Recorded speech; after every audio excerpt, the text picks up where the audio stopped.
lah.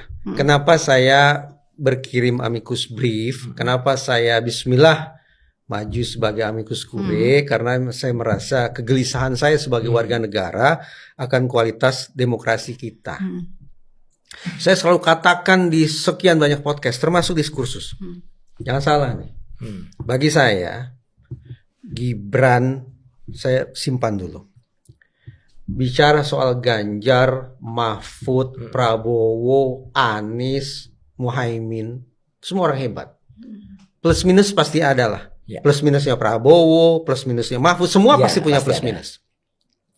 Tapi saya tidak bisa menerima kehadiran seorang Gibran dalam perhelatan Pilpres tempo hari. Kenapa? Karena MK sudah mengatakan melanggar etik. Dan saya harus menunjukkan sikap konsekuen saya kepada anak-anak saya, kepada cucu-cucu saya, bahwa ketika terjadi pelanggaran etik, kita tidak memberikan ruang kompromi untuk itu, Mbak. Setuju. Saya harus konsekuen dengan itu. Nah, karena itu akhirnya saya bismillah maju sebagai amicus curiae. Dengan demikian bisa dimaknai bahwa harapan saya dari sidang MK yang mudah-mudahan juga memakai amicus brief kita sebagai salah satu pertimbangan adalah MK melakukan koreksi besar-besaran terhadap penyelenggaraan Pilpres yang lalu. Tidak sebatas mengoreksi angka, tapi serba-serbi apa yang publik sebut sebagai kecurangan atau political fraud atau electoral fraud itu juga menjadi salah satu poin dalam putusan hakim. Itu harapan saya.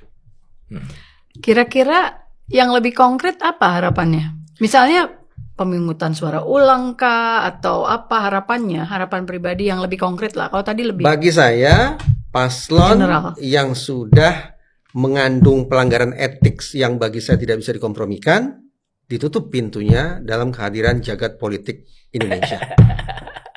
Jadi Anda berharap 02 didiskualifikasi atau Gibrannya saja didiskualifikasi? Itu satu paket dalam gugatan 01 ya. Enggak, 01. 02. 03. 03, betul. 03 mendiskualifikasi paslon. 02 didiskualifikasi. Pemungutan suara ulang 01 dan 03. Kalau 01 hanya mendiskualifikasi Gibrannya. Bukan dua-duanya. Enggak, beda itu. Nah, sekali lagi, bagi saya Prabowo Subianto itu punya nilai plus minus. Sesungguhnya dia tidak punya persoalan untuk kemudian maju dalam Pilpres. Tetapi bahwa kemudian Prabowo Subianto sudah main-main dengan pelanggaran etik yang ada di balik pemunculan Gibran, menurut saya itu juga harus diberikan sebuah konsekuensi yang tegas kepada beliau. Izinkan saya untuk mengutip satu perkataan dari sosok yang kita hormati, yaitu Sumitro Joyohadikusumo. Ayahnya sendiri. Pak Sumitro di dalam biografi beliau mengatakan, saya tahu dari mana nih kutipan ini. Jadi begini, saya mundur ya dikit ya, supaya seru. Tahun 2014. Allah membukakan jalan saya untuk masuk ke dalam lingkungan keluarga Joyohadikusumo yang kemudian ordal ini berarti. Iya betul. Saya dipercaya untuk membantu Ibu Rahayu Saraswati Joyohadikusumo. Saya tegaskan betul, ini keluarga hebat. Keluarga hebat, keluarga terhormat. Sehingga ketika saya diberikan tugas pertama kali baca biografi, biografi Sumitro, biografi Margono, biografi Prabowo, itu betul-betul saya baca. Dan saya simpan di kepala saya. Nah, ada kutipan dari Sumitro Joyohadikusumo, bunyinya kurang lebih, selama manusia hidup, dia harus menjaga dignity-nya. Iyalah. Bukan menjaga nyawanya loh. Dignity, kehormatannya, martabatnya, nama baiknya.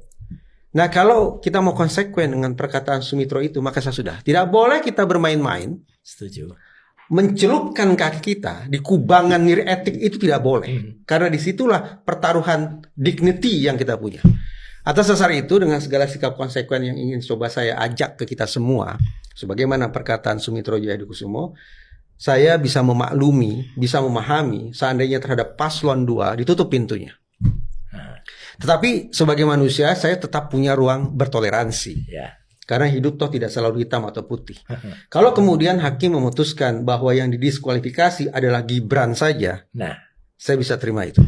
Itu sesuai dengan yang diminta oleh 01. Iya.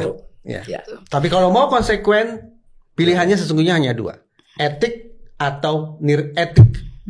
Sehingga siapapun yang mencoba bermain di wilayah abu-abu harus dianggap nir etik. Pada titik itulah rawannya seorang Prabowo Subianto, Ya. menurut saya. Oke.